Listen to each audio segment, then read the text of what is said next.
No, let's start with the bad. Let's do the bad, and then we'll get to Ben, maybe for the debunk. Do we have the bad ready? But it looks like it could be something that will be not good. No good, not good. Really bad for you. But it looks like it could be something that will be not good. Believe me, not good. You got to check the methodology on these. What is that? It's Tim Pool. He hasn't really made it into the canon of this show yet. Kind of hoping he won't. Do you remember when at the Hashtag me too. Yeah, you're lit tonight. You remember when? Do you remember when we at the Philly live show and we were trying to explain? I'm not going to talk that much, but I'll just say that the sound gentleman at the Philly live show, I think YouTube was a new thing for them, and they were having an extreme amount of difficulty. And we wanted to play the bad opening package, and Matt was like, just don't even, just it's okay. It's not even explain it to them. It's very complicated to play those two sound drops synchronized. Believe me, I learned. So I learned. Let's go to the bad, which is we're going to be talking about the New York Times and this stunning dishonesty in this Cenk Uygur piece. And we'll start backwards. Let's actually start with the tweet of their disingenuous and disgusting pseudo-apology to him, which was a hard fought for. I mean, this is after days of people relentlessly critiquing them because, and we'll get to this in a second. An earlier version of this article referred imprecisely to a remark by Cenk Uygur, a radio host, who's running for California congressional seat.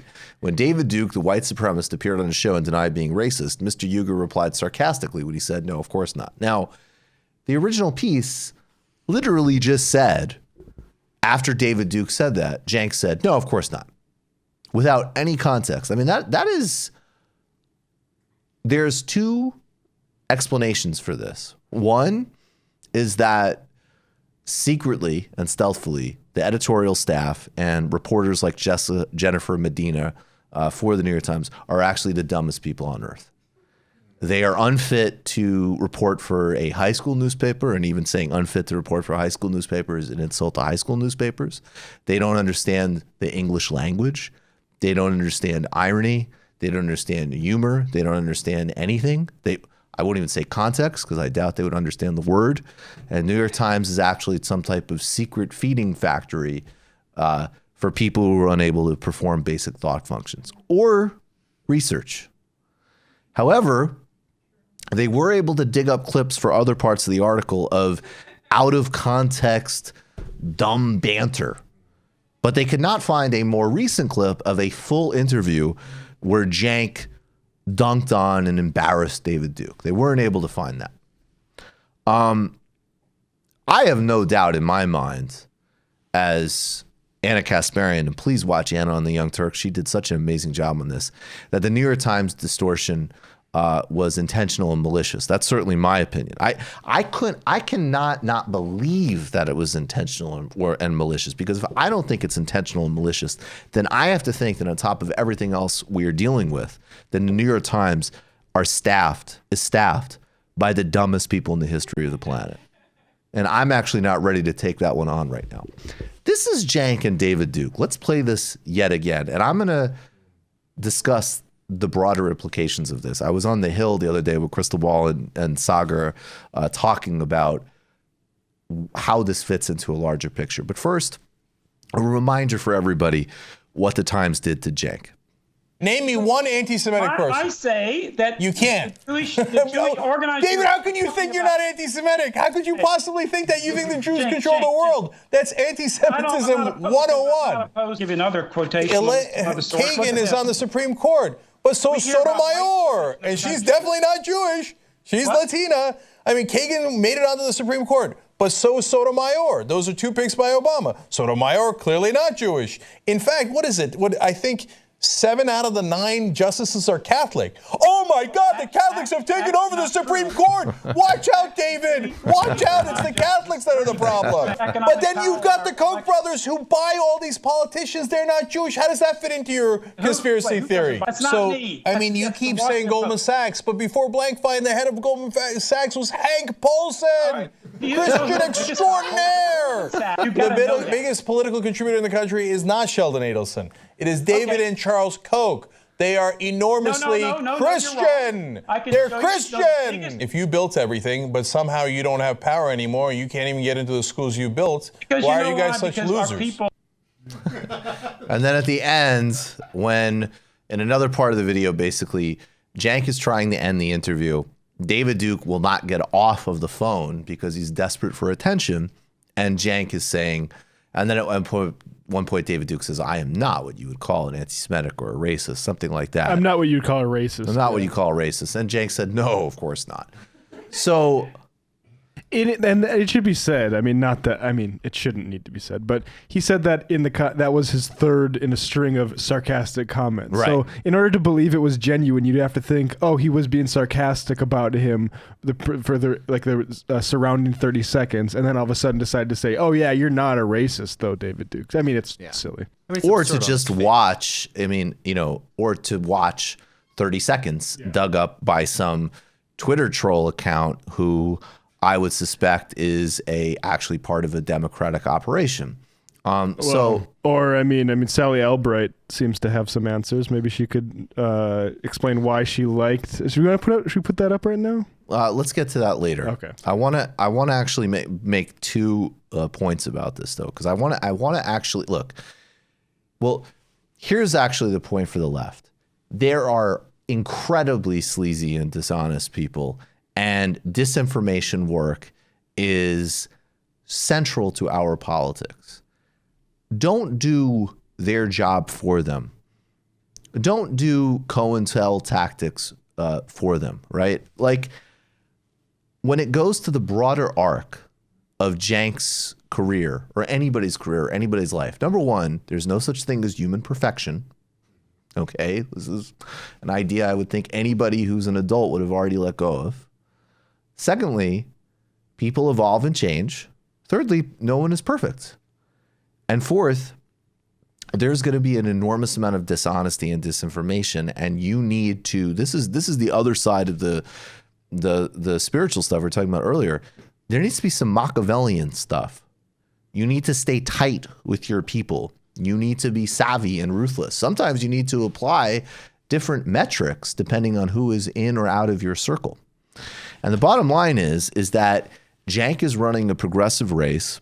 He chose to run. He is running. He's running on really important issues. He'll be a good vote in the Congress, and people are trying to destroy him. So keep your eye on the big picture. Now, more broadly, I believe that we do need institutions like the New York Times, even in the most radical society.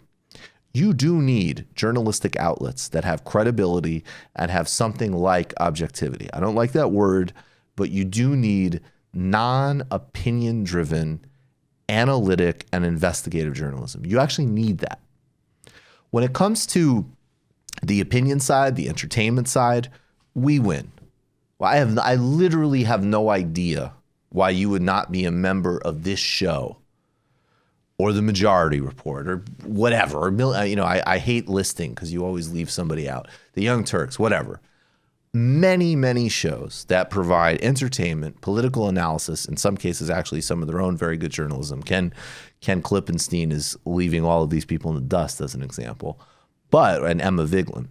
But you do need institutions that can do mass investigative reporting, that can cover elections, that can do stories that, are frankly not what different institutions are equipped to do or even what they're designed to do.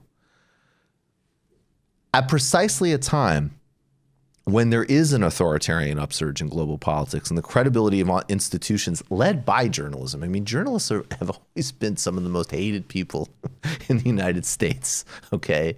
They're held in extremely low regard. And you do have a president that threatens journalists' lives. You do have a global crackdown on press freedom across every corner of the globe. And the New York Times makes a big sanctimonious show about defending those values. When they do something this malicious and dishonest and disgusting, they are taking a bazooka to their own credibility. Because I know I can't trust. I mean, I can't. I mean, my God, what if they're writing a story about an election in Guyana and they have it in for one of the candidates and I don't have enough to contextualize it? They're doing this to somebody who's actually a pretty well-known public figure in the United States. And by the way, this is a second order. I mean, we already know the problems with institutions like the New York Times from a Chomskyan perspective in terms of ideological bias and how it relates to U.S. capital interests and so on. Absolutely. But this is even worse.